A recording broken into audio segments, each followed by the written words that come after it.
On their wedding night, the blind Duke stood beside the bed and admitted he was afraid to touch his new wife. Petronella had been offered to him only weeks earlier as payment for her father's gambling debt. Now she wore his mother's altered wedding gown and carried one secret that could either restore his hope or destroy it forever. Everyone in the county believed she had trapped a broken man for his title. They did not know she had been free to leave. They did not know she had repaired his accounts, defended his tenants, and returned purpose to a house that had been dying around him. Most importantly, they did not know what Petronella had observed whenever candlelight crossed his face. She approached Halric slowly, placed one hand against his cheek, and asked him to do the one thing every physician had warned against.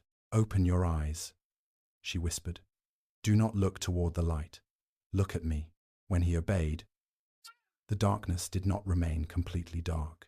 3 weeks earlier, Petronella Northcott had entered Kestwick House behind a father who intended to exchange her life for his freedom. "You will take the girl and consider my debt discharged."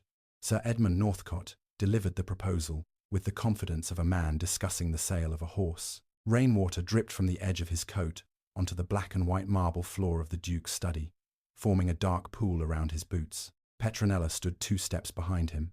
Her traveling dress had once belonged to her mother and had already been turned twice to hide the worn fabric. Cold water had soaked through the hem during their journey across the moor, but she scarcely felt it. Her attention remained fixed upon the man seated beside the unlit hearth. Duke Halric of Kestwick did not move. The dower cottage stood 2 miles beyond Kestwick's southern boundary, a square stone house surrounded by bare apple trees and winter fields. It was smaller than the servants' wing of the great house, but every room belonged to Petronella's trust. Sir Edmund could not order its doors opened, the bank could not seize its furniture, and the commission possessed no authority over the papers she carried there. By midnight, it had become a base of action. Mrs. Selby arrived with 2 dismissed maids, a basket of food, and the household keys Sir Edmund had demanded she surrender. "I gave him the official ring," she said, placing 3 older keys on the table. His Grace's mother believed every locked door deserved a second answer. Petronella examined them. One opened the private cabinet in the former Duchess's sitting room. Another belonged to the old estate office, now burned. The third was small, brass, and unfamiliar. "What does this open?" "A writing box your mother left at Kestwick 18 years ago." Petronella stared at her. "My mother was never at Kestwick. She came once with your uncle when he prepared a settlement for the late Duke. I did not know she was your mother until I saw the garnet pin. She wore it that day." Mrs. Selby explained that Petronella's mother, Eleanor, had assisted her solicitor brother by copying legal drafts. She had left a small wooden box behind during a hurried departure. The late Duke instructed the servants to store it, but after Halric's fever, Pritchard ordered everything from the old sitting room moved to the attic. "Why did you never mention it?" Petronella asked. "Until you arrived, it was simply an abandoned box belonging to a woman named Eleanor Northcott. I did not know the name still mattered. It mattered more than either of them, yet understood." They returned to Kestwick before dawn, through the disused kitchen passage. Mrs. Selby knew which floorboards creaked and which servant remained loyal, despite Sir Edmund's threats. Petronella wore a maid's cloak and kept her face lowered while crossing the upper gallery. From Halric's study came her father's voice. "Sell the southern timber first. The bank wants evidence of cooperation," a trustee answered. "The Duke has refused to sign. His signature is no longer necessary." Petronella stopped. The southern woods had been protected for generations because their roots prevented the lower fields from flooding. Selling them would raise quick money but ruin farms within a year. Her father was repeating Pritchard's scheme under lawful authority. She wanted to enter the study and confront him, but Mrs. Selby touched her arm. "Proof first." The attic door opened with the largest key. They searched among broken chairs, trunks, and rolled carpets until Petronella found a narrow walnut box beneath a moth-eaten cover. The brass key turned smoothly. Inside lay quills, dried sealing wax, and bundles of paper, tied with faded blue ribbon. The first bundle contained copies of estate settlements prepared by her uncle. The second held letters in her mother's hand. The third contained a draft agreement between the late Duke of Kestwick, Pritchard's father, and Dr. Vale. Petronella read it beside the attic window. 18 years earlier, the estate had paid Vale to conceal an outbreak of fever among quarry labourers. Workers died, Families received no compensation, and the quarry was quietly closed. Pritchard's father diverted the compensation funds, while Vale falsified the medical register. Halric's father discovered the fraud, but died before bringing charges. Petronella's uncle retained copies, which explained why her mother brought the box to Kestwick. It also explained why Vale and Pritchard feared any renewed examination of the quarry. Their recent conspiracy protected not only stolen timber, but an older crime that could destroy both families. Beneath the agreement lay Eleanor's will. The garnet brooch was listed clearly as property held in trust for Petronella, together with a modest inheritance of £300. Sir Edmund had spent the money after her uncle's death. Attached to the will was a wax impression of the brooch's bird, used to identify the item. It faced left and stood raised, exactly as Petronella had predicted. More valuable still was a later note from Sir Edmund, acknowledging that he had received the will and trust. His signature proved he knew the brooch never belonged to him. "This destroys his claim of ignorance," Mrs. Selby whispered. "Only if we can prove where the box remained." Petronella looked around the attic. "You can testify. So can whoever entered it into storage." Mrs. Selby pointed to a faded inventory number on the lid. The same number appeared in the late Duchess's household register. Every transfer had been recorded before Pritchard gained control. The box possessed a history no forger could easily invent. A door slammed below. Voices rose on the staircase. Someone had discovered the attic was open. Mrs. Selby gathered the papers, while Petronella replaced the box beneath its cover. They reached the servants' stair just as Sir Edmund entered the gallery. "Stop." Petronella did not run. Running would confirm fear and risk the fragile documents. She turned with the bundle held openly against her chest. Her father's face changed when he saw the blue ribbon. "Where did you find those?" "You recognize them. They are mine." "Mother's will says otherwise." Sir Edmund moved toward her. "Give them to me." "No, I'm a trustee of Kestwick and have authority over every document in this house. These documents belong to my separate trust." His hand closed around her arm. Mrs. Selby shouted for help, but Petronella did not struggle. She looked past her father toward the shadowed end of the gallery. "Halric, he has just claimed the papers belong to him." Sir Edmund released her, as if burned. Halric stepped forward from the darkness with Gideon beside him. His eyes did not focus clearly, but he had walked from his rooms without a cane. "And 30 seconds ago," Halric said, "you told the bank trustee that you had never seen them." Sir Edmund's mouth opened. The trustee appeared behind them, drawn by the noise. He looked from Sir Edmund to the documents with growing suspicion. Petronella had forced the first verifiable lie. Her father had denied knowledge of the box in the study, then claimed ownership the moment he saw it. Gideon recorded both statements and named every witness present. Sir Edmund attempted to seize the will, but the trustee intervened. "Until ownership is determined, no one touches those papers. My daughter entered the house unlawfully. The Duchess entered her husband's residence through a servant's passage," Halric said. "An unusual choice, not a crime." Petronella handed the packet to the trustee, rather than keeping it herself. "Place it in the bank's evidence case.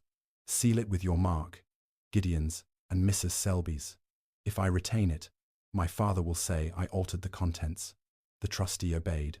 By surrendering the strongest evidence to a previously neutral man, she protected it from the accusation that had destroyed the cellar records. The London hearing opened 5 days later, in a crowded chamber near Westminster.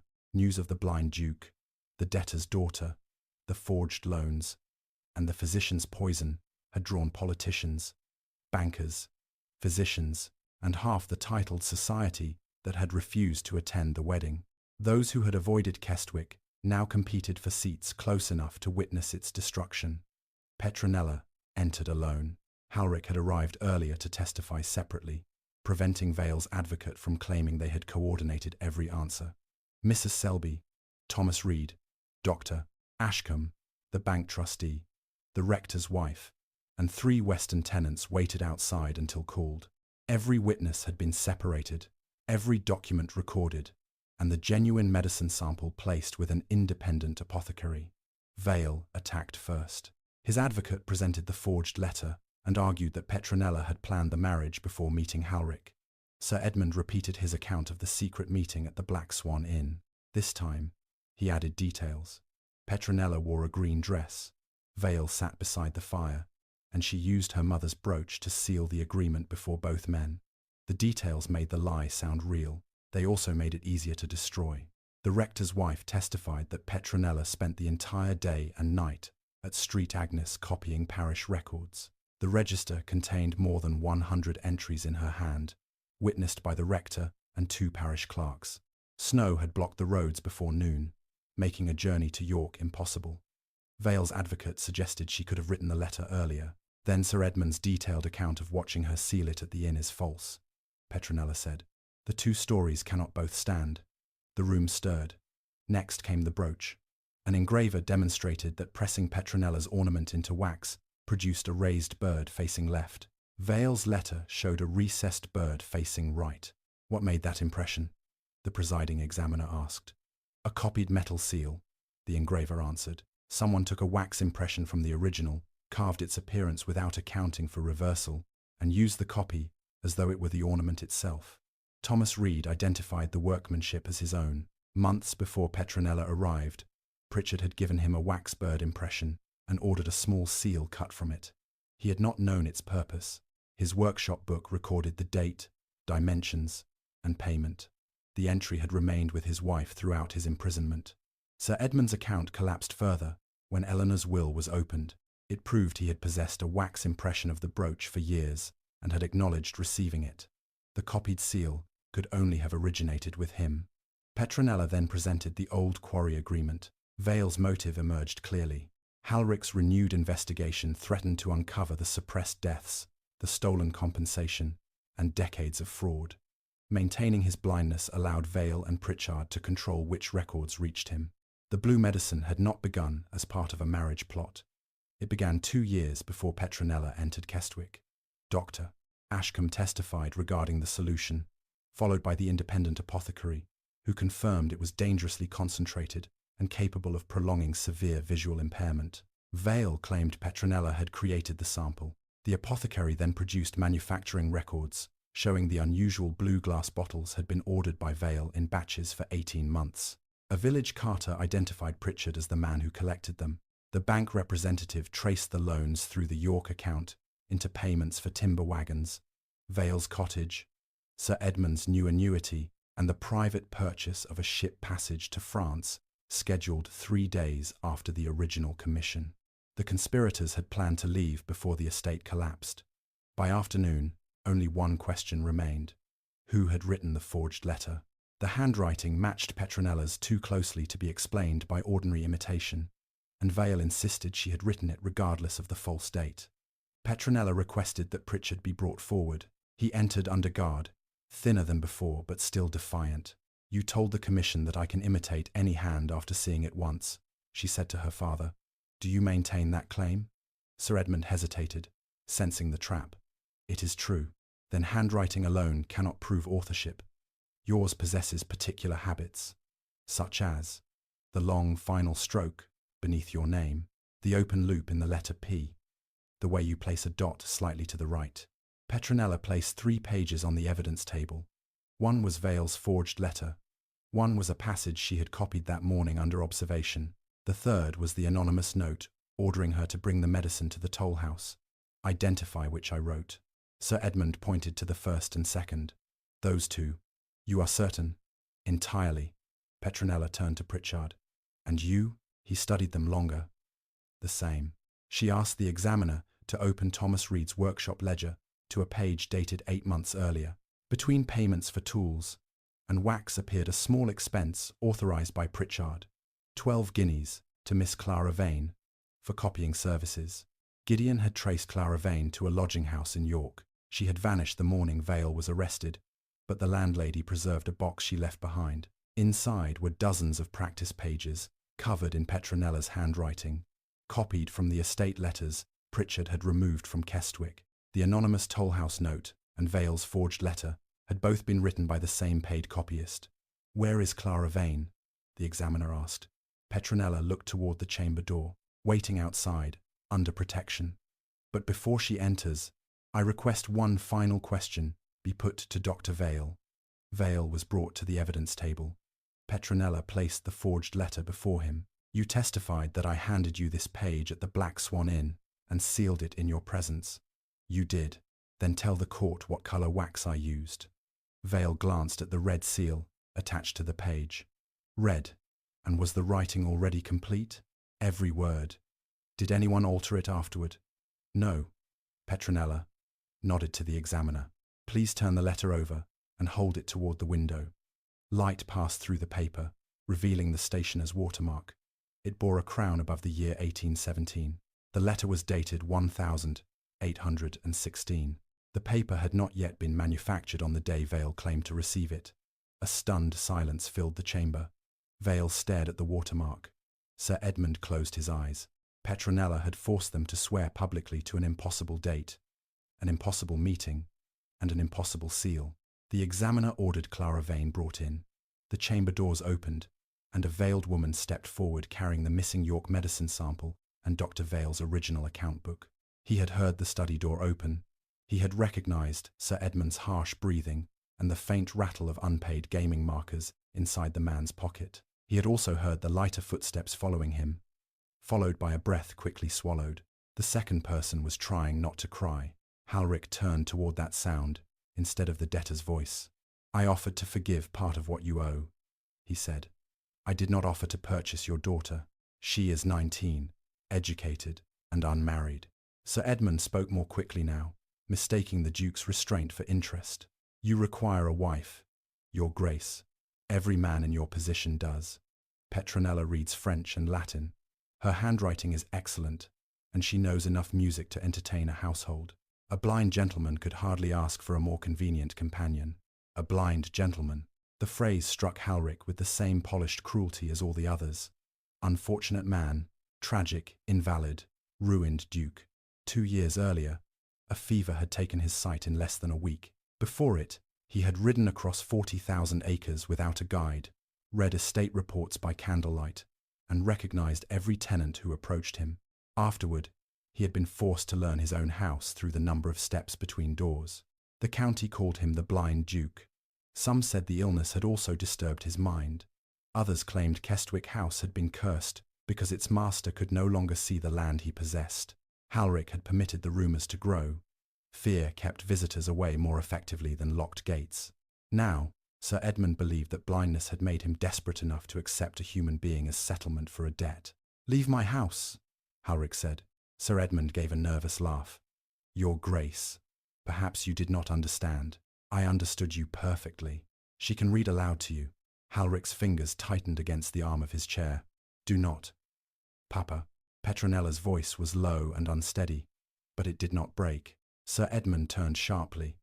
Be silent. His Grace has refused. You will not continue humiliating him merely because you have already humiliated me. Halric lifted his head. No one spoke to him that way. Servants lowered their voices, as though blindness had weakened his hearing. Physicians explained his own condition to other people while he sat in the room. Even his relations used the careful, false brightness reserved for men expected to decline quietly. Yet this frightened girl had recognized that her father's proposal insulted them both. Sir Edmund seized her wrist. You ungrateful little fool. Do you understand what happens if he refuses? Do you imagine you can feed yourself with your precious poetry? Petronella winced, but she did not withdraw her words. I would rather work until my hands bled than be delivered to a stranger as payment. And where will you find such work? I do not know. Her answer came without drama or self-pity, but not knowing does not make this right. Halric rose. The movement silenced them both. He knew every inch of the study. 7 steps carried him from the chair to the edge of the carpet, and another 3 brought him within reach of Sir Edmund. He did not use the ebony cane resting beside the hearth. Release her, he ordered. Sir Edmund's hand fell away. Halric stopped before Petronella. He could not see the mark her father's fingers had left on her skin, but he heard her rub the injured wrist against her wet skirt. What is your name? Petronella Northcott. Your Grace. You said you would work with your hands. Did you mean it? Yes, even if the work were difficult. I have never been frightened of difficult work. Her father gave a contemptuous snort. She has never worked a day in her life. Petronella's breathing changed. I kept your house after Mother died. I copied your correspondence, dismissed creditors at the door, mended my own clothes. and sold my jewelry to pay the servants you had forgotten. If that does not qualify as work, it is because you never troubled yourself to notice it." A silence followed in which even the rain seemed to soften. Halric felt something unfamiliar pull at the corner of his mouth. It was not quite a smile. He had forgotten how easily expressions betrayed a man who could no longer see the expressions of others. "Sir Edmund, wait outside," he said. "My steward will bring you wine." Her father's irritation vanished immediately. He smelled opportunity. "Of course, Your Grace. Take as long as you require." The study door closed behind him. Petronella remained beside the carpet, holding herself so still that Halric wondered whether she feared any movement might be interpreted as encouragement. "You are afraid of me," he said. "Yes." The honesty surprised him. "Because you have heard I am mad." "No."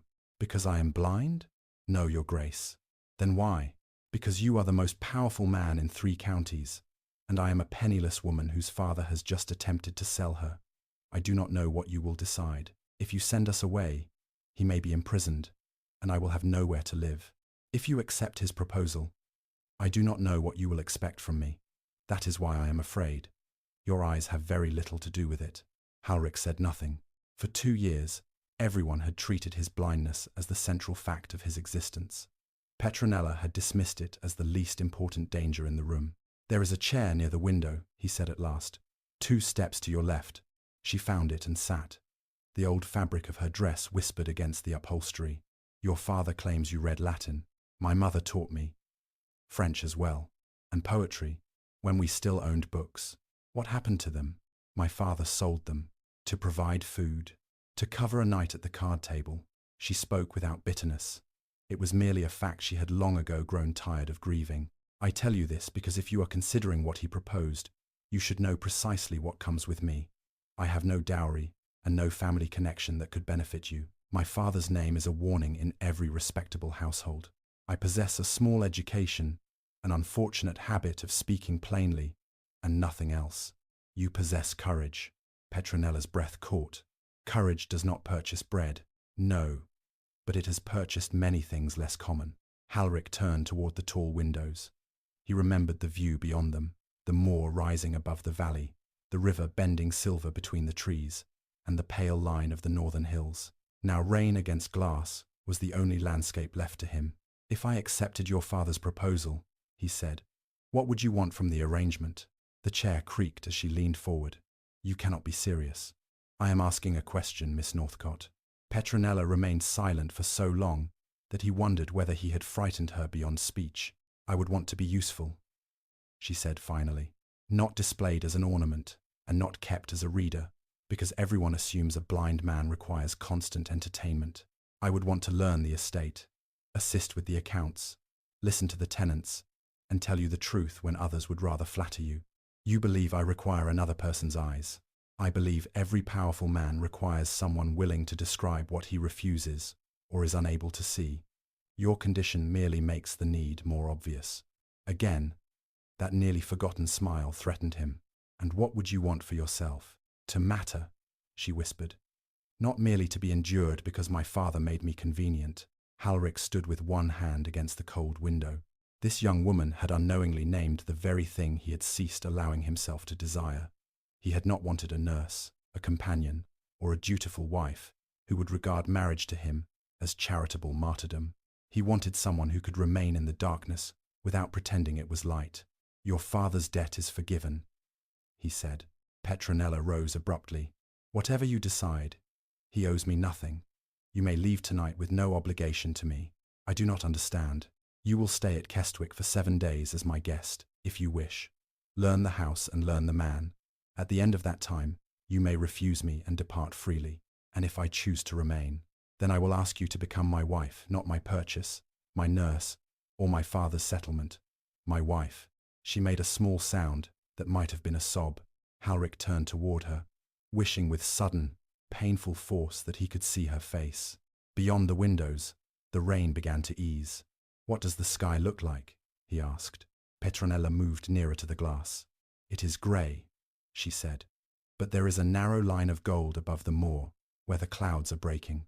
Halric listened to her describe the light he could not see. He did not know that before the 7 days ended, she would notice his pupils react to that same line of gold.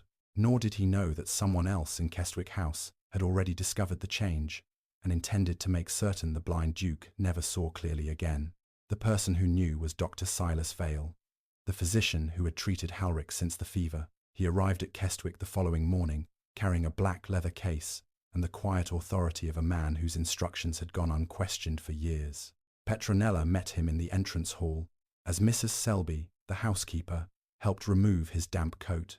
He was in his late 40s, silver beginning at his temples, with pale hands and a voice so smooth that every sentence sounded prepared in advance. "Miss Northcott, I presume," he said, allowing his gaze to travel over her repaired dress. "I had not realized His Grace had taken in a companion." "He has taken in a guest," Petronella corrected. "For 7 days." Vale's smile remained, but its warmth disappeared. "Then I hope your stay proves restful. His Grace requires quiet above all things." Before she could reply, Halric's cane sounded against the gallery floor. He disliked using it inside his own house, but Vale had insisted that walking without it placed unnecessary strain upon his nerves. "I require information more than quiet," Halric said. "Miss Northcott has found errors in the estate papers. We will discuss them after you have finished examining me." Vale's expression tightened for only a moment. Petronella might have missed it had she not spent years watching creditors conceal alarm behind courtesy. "Estate business excites the mind," the physician replied. "Excitement delays recovery. You told me recovery was impossible." Halric's voice hardened. "I said complete recovery was unlikely. There is an important distinction. Then perhaps you should have mentioned it during the last 2 years." Vale lowered his eyes and gestured toward the study. "Shall we conduct the examination privately?" Petronella turned to leave, but Halric stopped her. "She remains." Vale looked directly at her. "Medical examinations are not suitable entertainment for young ladies." "I have no wish to be entertained," Petronella said, "and His Grace has asked me to stay." The physician opened his case more sharply than necessary. He tested Halric's pulse, questioned him about headaches, and held a small flame near each eye. Petronella watched from beside the window. When the flame passed across Halric's left side, nothing changed.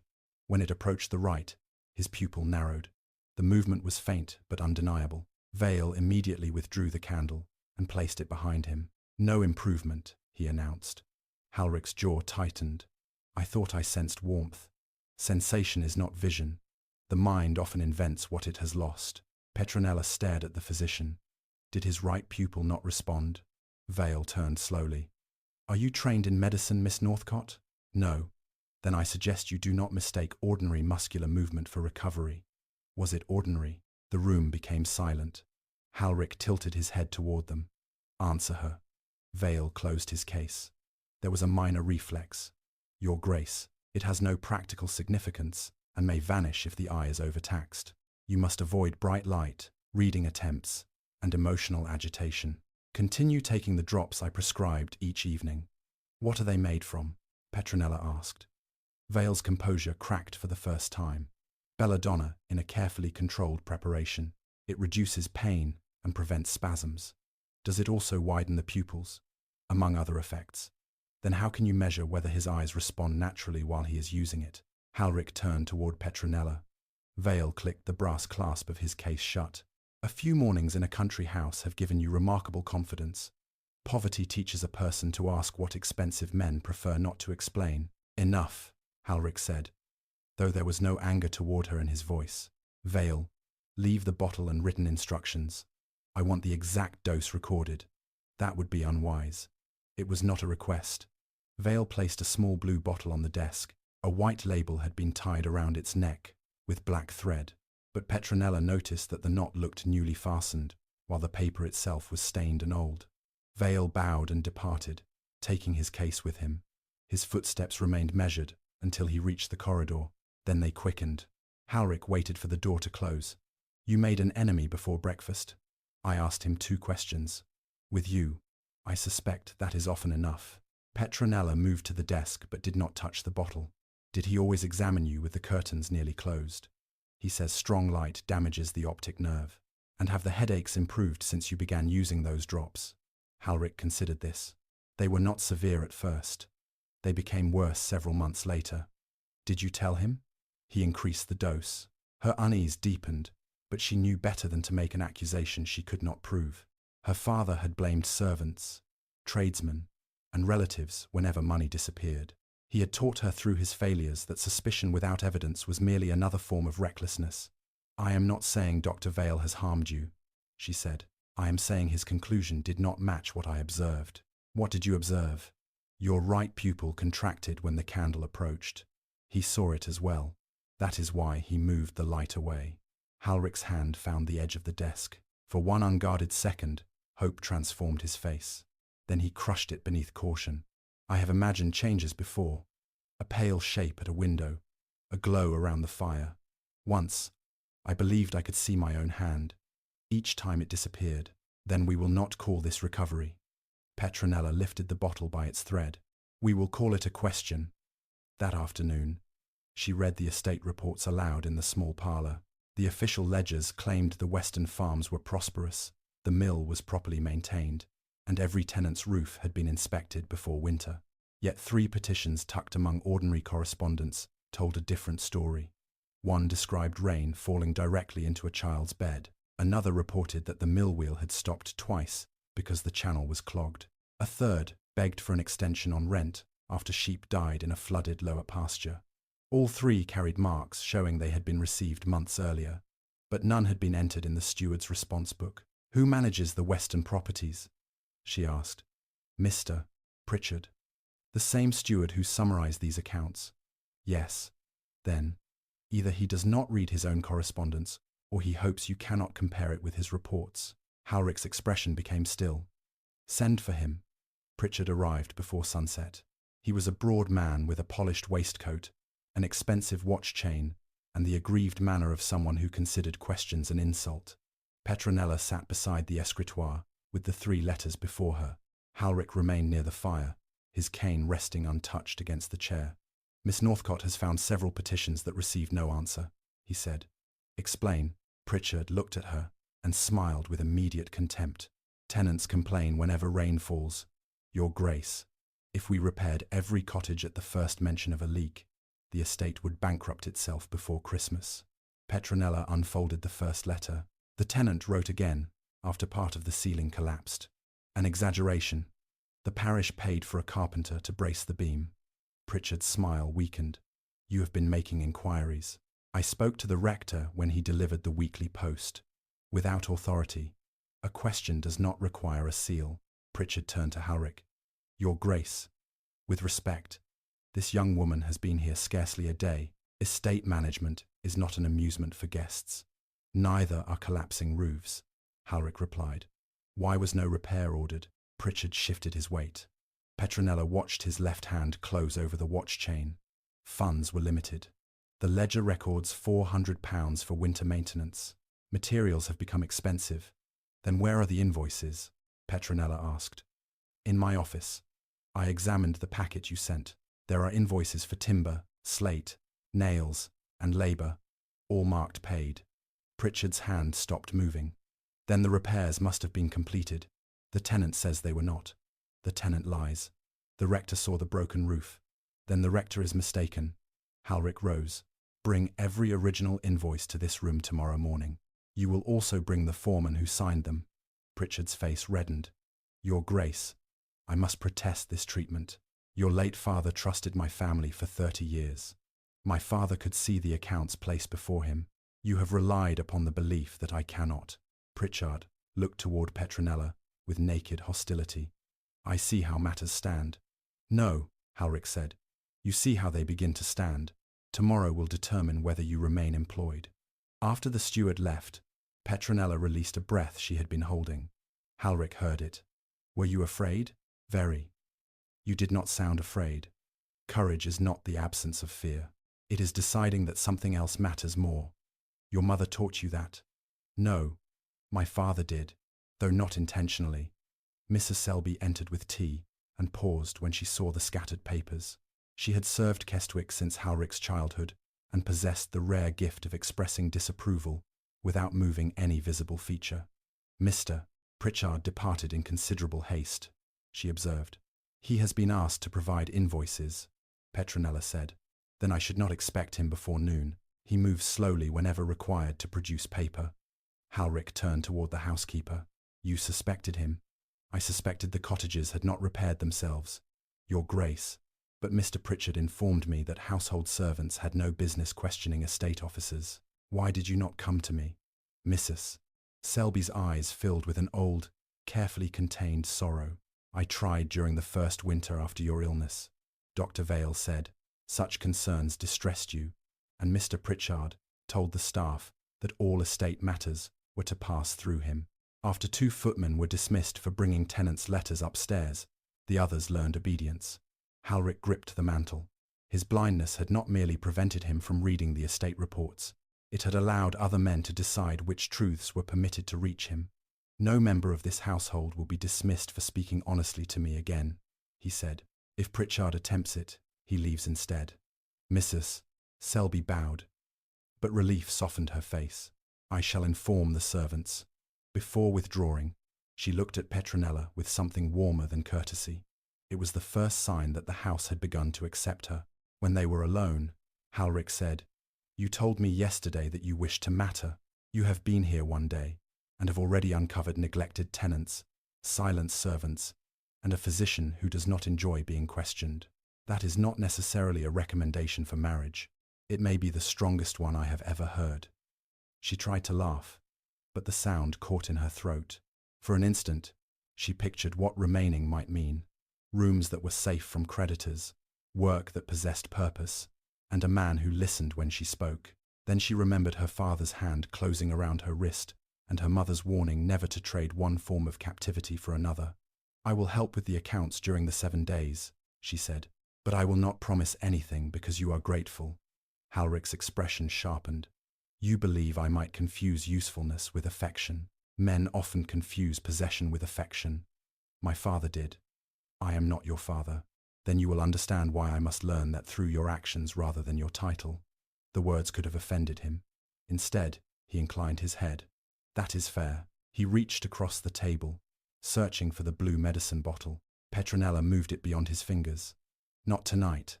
Vale instructed me to use it. Vale also said your eyes showed no response when both of us saw otherwise. You asked for actions rather than promises. Now you ask me to trust you after 1 day. No, I ask you to choose whether one missed dose frightens you more than never discovering what the medicine does. Halric remained motionless. At last, he withdrew his hand. Lock it in the escritoire. Keep the key yourself. Petronella placed the bottle in the lower drawer beside the unanswered tenant letters. Before turning the key, she examined it in candlelight. Beneath the old white label, partly hidden by the black thread, another strip of paper showed through. She loosened the knot carefully and discovered 2 words written in faded brown ink. For external use. Someone had turned the original label inward and replaced it with instructions ordering Halric to put the solution directly into his eyes. A floorboard creaked in the passage. Petronella extinguished the candle and closed the drawer just as the door handle began to turn. Petronella slipped the key into her pocket and stepped away from the escritoire just as the door opened. A narrow blade of lamplight cut across the carpet, followed by Mrs. Selby carrying a tray of fresh candles. The housekeeper stopped when she saw Petronella standing in darkness. Forgive me, miss. I thought this room was empty. Petronella released the breath trapped in her chest. I extinguished the candle because I heard someone outside. Mrs. Selby glanced toward the passage. You were right to be cautious. Mr. Pritchard has not left the house. His horse was brought around nearly an hour ago. He sent it back to the stable and told the groom he had forgotten a document. I saw him entering the west corridor shortly afterward, though his office lies in the opposite direction. Petronella touched the key through the fabric of her skirt. Who else has access to this room? His Grace, myself, and Mr. Pritchard. Dr. Vale once had a key when the Duke was too ill to conduct business, but he returned it. The housekeeper's tone made clear that she had never believed the physician should have possessed it. Petronella moved closer. Did you see him return it? He placed a key in his Grace's hand. That was not what I asked. Mrs. Selby studied her face, then quietly closed the door. No, I did not see anyone test it in the lock. Petronella took the medicine bottle from the drawer and showed her the hidden label. Mrs. Selby read the faded words twice. Her face lost all color. Dr. Vale has instructed me to place this in his Grace's eyes every evening for almost 2 years. Did the solution always come in these blue bottles? At first, it came in clear glass from the apothecary in York. The blue bottles began arriving after Dr. Vale decided his Grace's condition was permanent. Who delivers them? Usually Mr. Pritchard brings them from the village after Vale leaves a written order. The connection tightened like a noose. Vale controlled the treatment. Pritchard controlled its delivery. Both benefited from a duke who could not inspect his accounts, read a letter, or recognize who entered a room. Yet a suspicious pattern was not proof of deliberate harm. Petronella wrapped the bottle in a handkerchief and returned it to the drawer. Do not tell anyone what we found. Not even his Grace. Especially not until we know more. Hope can be as dangerous as fear when placed in the wrong hands. Mrs. Selby looked troubled. He will ask for the medicine.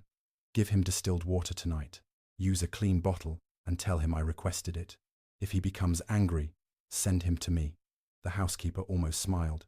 His Grace has dismissed men twice your size for giving him orders. Then I shall discover whether his proposal included the privilege of surviving his temper. A floorboard creaked again, this time from the other side of the wall. Mrs. Selby immediately lifted the candle tray and began discussing linen deliveries in a deliberately ordinary voice. Petronella answered, while crossing toward the door. She opened it without warning. The passage was empty, but at the far end a shadow disappeared around the corner. She ran after it, reached the west gallery, and heard a door close below. By the time she descended the stairs, only a footman stood in the entrance hall. Did someone pass through here? She asked. Mr. Pritchard, miss, he said. His Grace had permitted him to remain overnight because the roads were unsafe. Petronella looked through the glass panels beside the door. The rain had stopped hours ago. In the study the following morning, Pritchard presented 6 invoices, each perfectly arranged and signed by a foreman named Thomas Reed. He placed them before Halric with the satisfaction of a man who believed paper was the same as truth. As you can see, Your Grace, every pound is accounted for. Timber, slate, lime, transport, and wages. Miss Northcott's concerns arise from an understandable unfamiliarity with estate practice. Petronella examined the papers. The handwriting differed slightly between the invoices, but the signatures beneath them were identical, down to a small break in the letter R. A real signature varied with speed, angle, and fatigue. These had been copied from a single example. Where is Mr. Reed? Halric asked. Pritchard hesitated, unable to attend. His wife is ill. You told us yesterday he would come. Her condition worsened during the night. Petronella held one invoice near the window. The paper bore a watermark shaped like a crown above the initials J. W. She had seen the same mark on the blank stationery in the estate office. When were these repairs completed? Last November. This invoice is dated the 12th. Correct. The paper was not purchased until January. Pritchard stared at her. That is impossible. The stationer's receipt is in the household accounts. 2 reams of crown-marked paper were delivered on January 17th. Before then, Kestwick used paper, bearing an oak tree. Paper may remain in a shop for years before purchase, but the lower corner has been cut by Mrs. Selby's new indexing blade. She began marking estate stationery this way after the Christmas inventory. Halric held out his hand. Petronella guided his fingers to the clipped corner. You forged the invoices after the tenants complained, he said. No, Your Grace. Someone in my office must have replaced the originals. Then, you will welcome an investigation. Pritchard's control finally broke. An investigation led by whom? This bankrupt girl who arrived 2 days ago and has already set herself above every loyal servant in the house. Halric rose. Choose your next words carefully. I have served Kestwick since before she was born. Her father is a cheat whose name is laughed at from York to London, yet she whispers a few suspicions. And you question decades of loyalty. My blindness did not make your service loyal. Halric's voice remained low, which made the warning more dangerous. It merely made your dishonesty easier. Pritchard swept the invoices from the desk. Petronella caught one before it fell into the fire.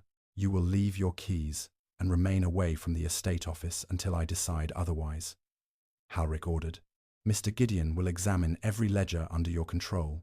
Gideon is your secretary, not an auditor. Then Miss Northcott will assist him. Pritchard's eyes fixed upon her with pure hatred. You will regret placing the affairs of Kestwick in her hands. That consequence will be mine, Halric said. The consequence of defying me is yours. Leave. Pritchard dropped his ring of keys onto the desk. One was missing. Petronella knew because the dust outline on the iron ring showed where a smaller key had recently hung. She said nothing as he walked out. An accusation would only warn him which lock they intended to protect. When the door closed, Halric sank back into his chair. Victory had not brought him satisfaction. £400, he said, while children slept beneath broken roofs. You did not know. I chose not to know. There is a difference. Petronella looked at him. You trusted the people appointed to help you, because trust required less courage than admitting I could no longer verify their work. I allowed Vale to tell me which rooms were too bright, Pritchard to decide which letters mattered, and every servant to arrange my life around what I had lost. They did not seize that authority. I surrendered it. It was the first time she heard him speak of his own choices without hiding behind anger. She moved the surviving invoice away from the fire. Then take it back. How? Begin with the cottages. Ride there yourself. Halric's head lifted sharply. I have not ridden beyond the front park since the fever. Then go in a carriage and arrive like a visiting aunt. Your tenants care more about their roofs than the dignity of your arrival. A startled laugh escaped him. It was brief and rough from disuse, but it changed his entire face. Petronella found herself smiling in answer even though he could not see it. You enjoy insulting me, he said. Only when it serves the estate. They left for the western farms before noon. Halric refused the closed carriage and ordered the smaller open phaeton, despite the cold. Petronella sat beside him, describing the road only when necessary. She did not warn him of every turn or low branch. She told him when the valley opened, when sheep crossed the slope, and when the broken cottages came into view. The first roof sagged so severely that a sheet of canvas had been stretched beneath it to catch rainwater. A woman emerged, holding a child, wrapped in a patched blanket. She froze when she recognized the ducal crest on the carriage. Your Grace. Halric heard fear in her voice and climbed down without waiting for assistance. Mrs. Bell, I have come because your letters were hidden from me. The woman's eyes filled, but she did not cry. We were told you had refused the repairs. I did not see the requests. Halric paused, aware of the bitter meaning. But the estate bears my name. Therefore the failure is mine. Work begins tomorrow, and no rent will be collected until the cottage is safe. Petronella watched Mrs. Bell's expression change from suspicion to stunned relief. It was a small victory, but it spread quickly. By the time they inspected the third cottage, men from neighboring farms had gathered along the lane. They answered Halric's questions openly once they realized Pritchard was not present. The slate purchased for their roofs had been delivered to a warehouse near Harrogate.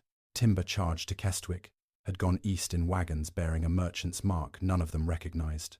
One elderly mason produced a folded work order Pritchard had given him, then cancelled before repairs began. Petronella examined the seal. The impression was Halric's crest, but the wax was green. What colour wax do you use for estate orders? She asked. Black, Halric replied. Always. Pritchard used green wax on his personal correspondence, the mason said. Everyone in the village knows it. Pritchard had not merely stolen repair funds. He had used the Duke's authority to make the theft appear lawful, while leaving small signs of his own hand upon every order. Petronella placed the document inside her reticule and asked the mason to sign a statement describing where it had remained. She then asked Mrs. Bell and the rector to witness the transfer. Halric listened without interrupting. On their way home, he said, You think like a solicitor. My mother's brother was one. Before he died, he taught me that a document matters less than the history of how it reached your hand. Your father failed to mention that among your qualifications. He dislikes any skill that makes his lies less effective. The phaeton jolted over a rut. Petronella reached instinctively for Halric's arm. His hand closed around hers. Neither withdrew immediately. Are you describing the sky? He asked, after a moment. I thought you disliked being given unnecessary descriptions. I have discovered I dislike silence more. She looked toward the moor. The clouds are white today, not grey. Sunlight has reached the western fields, and the wet grass looks almost silver. Halric turned his face toward the warmth. His eyes remained unfocused, yet the right pupil narrowed. "There," Petronella whispered. "What?" "Nothing we should name yet." He understood and tightened his fingers around hers before slowly letting go. Upon returning to Kestwick, they found Dr. Vale waiting in the entrance hall. His black case stood at his feet, and beside him was Sir Edmund Northcote. Petronella's father wore a new coat purchased with money he should not have possessed. "Thank heaven you have returned," Sir Edmund exclaimed. "Dr. Vale sent word that you have interfered with his Grace's treatment and filled his head with accusations. Petronella, pack your things. You are coming home." "I have no home with you." His smile hardened. "You remain my unmarried daughter, and the law gives you no right to refuse." Halric descended from the phaeton and placed himself between them. "She remains under my protection until the 7 days are concluded." Vale stepped forward. "Your Grace, Miss Northcote has withheld prescribed medicine. If your condition worsens, the damage may be irreversible." "She missed 1 dose," Halric said, "and for the first time in months, I woke without a headache." Vale went still. Petronella looked from the physician to her father's new coat, and the larger design suddenly became clear. Sir Edmund had not returned out of paternal concern. Someone had paid him to remove her before she could expose what the medicine and the forged accounts had in common. Then Vale reached into his case and produced a folded certificate bearing a magistrate's seal. "I had hoped this would not be necessary," he said, "but your judgment has plainly become compromised. This document authorizes temporary medical guardianship over your person and estate. Until you are declared mentally competent, Your Grace, you no longer possess the authority to offer anyone protection." For several seconds, no one moved. The magistrate's seal hung from the folded certificate like a drop of dark blood. Sir Edmund looked almost pleased. Dr. Vale remained professionally solemn, and Halric stood between them, with one hand resting on the side of the phaeton.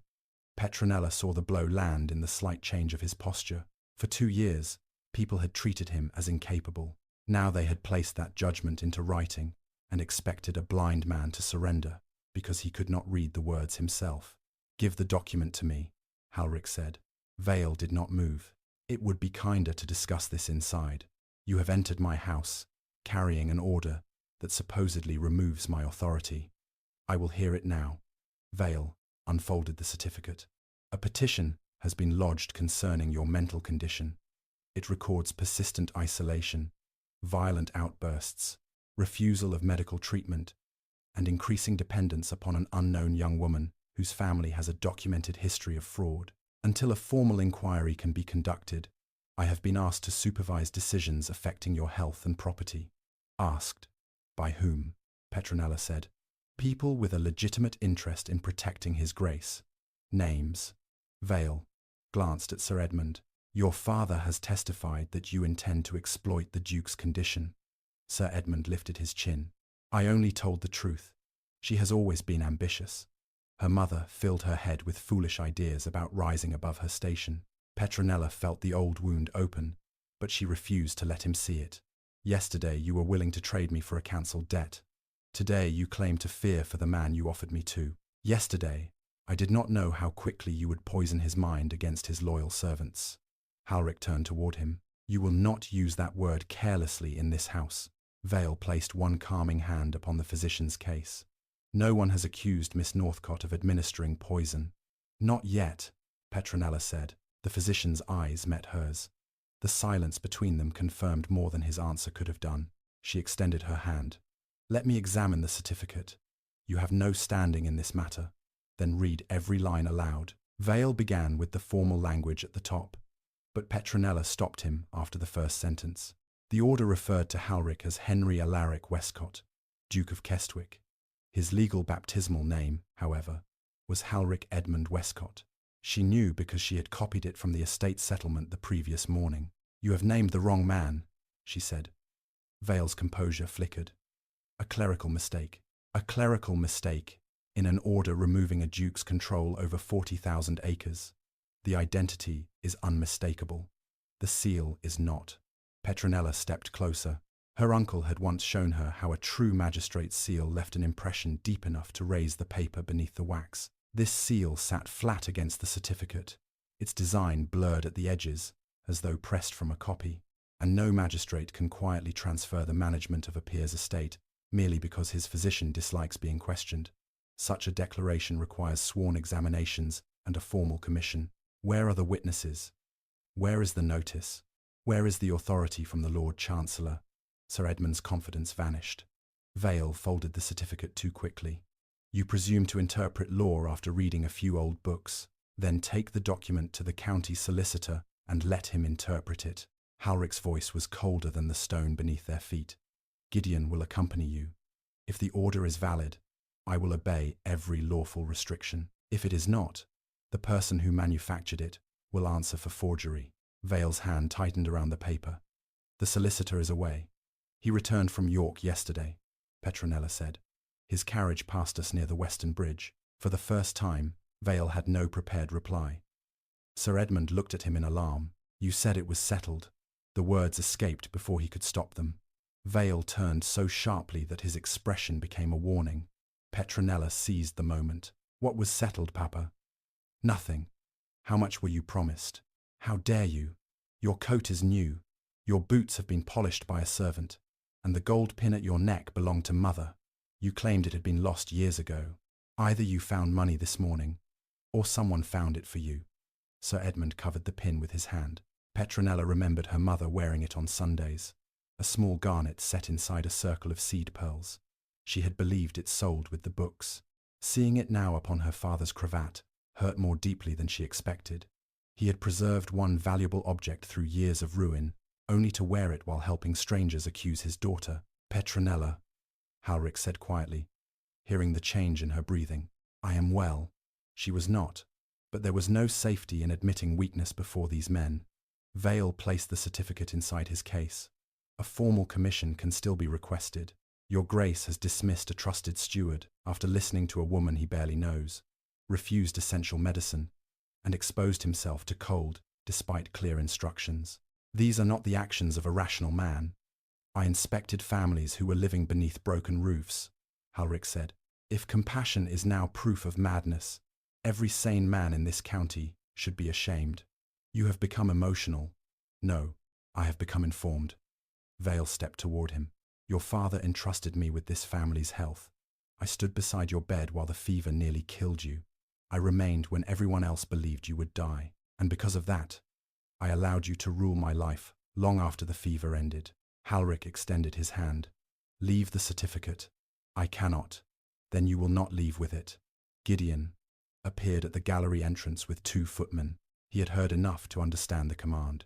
Vale looked from them to the front door and calculated his chances. At last, he removed the document and placed it in Halric's hand. Petronella received it from him and passed it to Gideon without unfolding it again. Lock this in the strong room, Halric ordered. Record that it was surrendered by Dr. Vale in the presence of everyone here. Vale collected his case. You will regret humiliating me. You arrived intending to have me declared incompetent, Halric replied. Do not complain, because you were required to produce evidence. Sir Edmund moved to follow Vale, but Petronella stopped him. Return Mother's pin. It belongs to me. It was left to me in her will. A daughter's property belongs to her father until she marries, not property held in trust by her uncle. She had no document with her to prove it, yet her certainty unsettled him. Sir Edmund tore the pin from his cravat and threw it onto the stone floor. One of the seed pearls broke loose and rolled beneath a cabinet. Take it, he sneered. You always valued dead women's scraps more than living family. Petronella bent to retrieve the pin. Before she could reach it, Halric lowered himself carefully to one knee. His fingers searched across the floor until they found the cold metal. He rose and placed it in her palm. A man who sells his daughter has surrendered the right to lecture her about family. Sir Edmund's face twisted. When she destroys you, remember that I warned you. When I want instruction on destruction, I will consult your creditors. Gideon opened the door. Sir Edmund left without another word. Vale followed, but paused beside Petronella. His voice dropped so that only she could hear. You have mistaken one fortunate observation for power. 7 days will end, and when they do, you will have no title, no money, and no protection.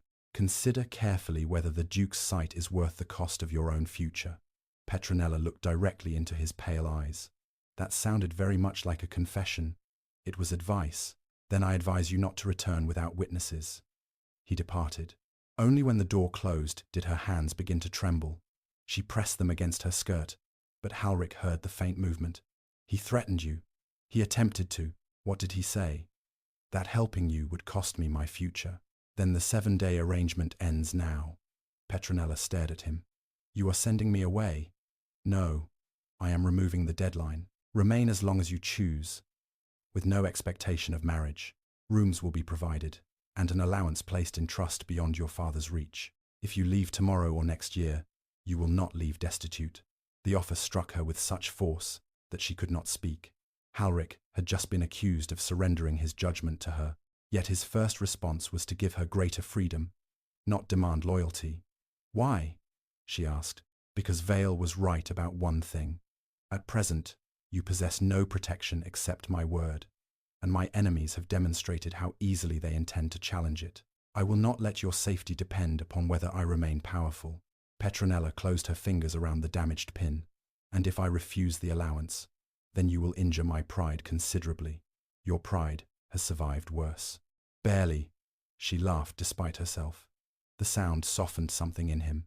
He held out his arm, not because he required guidance, but because he was asking her to walk beside him. She placed her hand upon it. They entered the study together. Gideon spread the false certificate across the desk, while Mrs. Selby brought the blue bottle. The secretary compared the signatures and found that the magistrate's name had been copied from an old warrant in the estate archive. More disturbing was the witness listed at the bottom. Thomas Reed, the same foreman whose name appeared on Pritchard's forged repair invoices.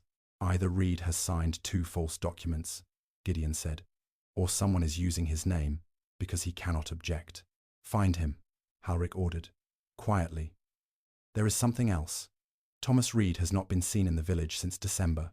His wife told neighbours he accepted work in Scotland, but no one witnessed him leave. Petronella looked at the identical signatures. A missing man was the perfect witness for fraud, because his silence could be interpreted. However, the forger pleased. Pritchard said Reed's wife was ill. She said, if Reed left for Scotland months ago, why did Pritchard expect us to believe he could appear here yesterday? Halric's face hardened. Because he forgot which lie he had already told. They decided Gideon would visit Mrs. Reed, while Petronella copied the certificate. Before he left, Mrs. Selby asked to speak privately. She led Petronella into the adjoining parlour and closed the door. There is something I should have said earlier. The night His Grace first lost his sight, Dr. Vale was not alone with him. Mr. Pritchard remained in the bedchamber until dawn. They said they were discussing estate arrangements in case the Duke died. Did Halric sign anything? He could barely hold a pen, but 3 days later, Pritchard produced a paper granting him full management authority. The signature looked uncertain, which everyone blamed upon the fever. Where is that paper now? In the estate strongroom, unless it has been removed. Who knows the combination? His Grace, Gideon, and Pritchard. Petronella remembered the missing key on Pritchard's ring. A combination protects the outer door, but there is an iron cabinet inside it. Is there not? Mrs. Selby nodded slowly, and the missing key opens that cabinet. By evening, Gideon returned with grim news. Mrs. Reed had not seen her husband for 11 months. Pritchard had paid her £5 and told her Thomas had abandoned her for another woman. She had believed him because Pritchard carried a letter written in her husband's hand. Yet she still possessed a note Thomas had sent the day before he vanished. In it, he described being summoned to Kestwick to discuss false invoices, and ended with a single alarming sentence. If I do not return by morning, ask who provided the Duke's blue medicine bottles. The note connected Reed, Pritchard, and Vale, but it did not prove what had happened to him. Halric immediately ordered riders to search the roads, inns, and abandoned estate buildings. Petronella remained in the study with the note while darkness gathered outside. You should leave Kestwick, Halric said. Vale has already threatened you, and a man may have disappeared because he learned the same thing you have. Would you leave? No. Then do not ask less courage of me than you ask of yourself. It is not courage to remain when you have somewhere safe to go. I have nowhere safe to go. Halric flinched. She regretted the words at once, not because they were untrue, but because he heard what lay beneath them. He had offered safety, yet she was still afraid to believe it could last. "Then I will make this house safe," he said, "not as payment for your help, and not as a promise designed to influence your decision. I will make it safe, because it should have been safe before you arrived." Before she could answer, a shout rose from the courtyard. Hooves struck the stones, followed by men calling for Gideon. Petronella and Halric hurried into the entrance hall, as two estate riders carried a third man through the door. His clothes were wet, his face bruised, and one ankle was bound with a rusted length of chain. Mrs. Selby gasped. Thomas Reed. The missing foreman opened his eyes only long enough to seize Petronella's wrist. "Do not let him use the drops," he whispered. "The fever did not blind the Duke. The medicine did." Thomas Reed lost consciousness before Petronella could ask another question. Mrs. Selby ordered the footman to carry him into the nearest guest chamber, while Gideon sent a rider for Dr. Matthew Ashcombe, a retired naval surgeon who lived 12 miles away and had no connection to Vale. Halric followed the sound of the men's footsteps until Petronella touched his sleeve. "Let them work. That man was chained somewhere on my land. And if you enter the room angry, everyone will attend to you instead of him." Halric remained rigid, but he stopped. It was a small surrender and a meaningful one. For years, his anger had been the only power he trusted. Now he allowed her judgment to restrain it. "Tell me what he looked like," he said. "Thin, bruised along his jaw. His left ankle is injured where the chain rubbed through his stocking. There is dried mud on his coat, and something white caught in the seams. Chalk? Perhaps. Or lime." Gideon returned from the guest room carrying the broken length of chain. The riders found him near the abandoned lime quarry north of Bell's Wood. He had crawled halfway to the road. Halric's face hardened. "The quarry cottages have been empty since my father's time." "One is not empty now," Gideon replied. "There was a mattress, a lantern, and enough food for several weeks. Whoever held him there left hurriedly. We also found a wagon track leading toward the eastern road." Pritchard. Petronella's certainty surprised even her. The timber and slate were taken east in wagons. He couldn't reach the quarry without passing through the village. "Then I will have him arrested," Halric said. "On what charge?" Gideon asked carefully. "Theft, fraud, unlawful confinement. Choose one. We possess a forged invoice and the testimony of a man who is presently unconscious. Pritchard will claim the repairs were delegated, that Reed disappeared voluntarily, and that anyone could have used the quarry. If we accuse him before finding the stolen materials or establishing who guarded Reed, he may destroy whatever remains." Halric struck his palm against the banister. "So, we do nothing. We prevent him from leaving the county," Petronella said. "Invite him back."